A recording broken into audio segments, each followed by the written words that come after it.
అహంకారం పోలేదు. గొడ్డలి party never again, NDA again and again. ఇదే మన నినాదం. చంద్రబాబు మేము వచ్చాక ఏపీ బ్రాండ్ ని పునరుద్ధరించాం. 23 నెలల్లోనే 23 లక్షల కోట్ల పెట్టుబడులు.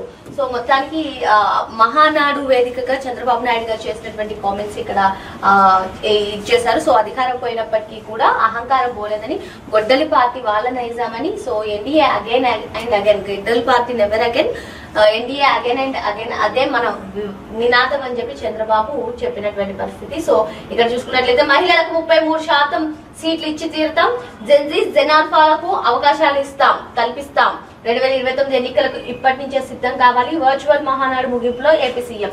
సో ఈ పొదుపులో భాగంగా మహానాడు తెలుగుదేశం పార్టీ ఏదైతే అత్యంత ప్రతిష్టాత్మకంగా చేసుకుంటుందో ఆ మహానాడును కూడా వర్చువల్ లో చేశారు. మరి వర్చువల్ లో చేసినప్పటికీ కూడా ఈ మహానాడులో కొన్ని కీలక కామెంట్స్ చేశారు. సో వచ్చే ఎన్నికలకు మహిళలకు 33% రిజర్వేషన్లు ఇచ్చి తీరుతామంటూ చెప్పడమే జరిగింది. 2029 ఎన్నికలకు ఇప్పటి నుంచే సిద్ధం కావాలని మహానాడు వేదికగా చంద్రబాబు పిలుపునిచ్చారు.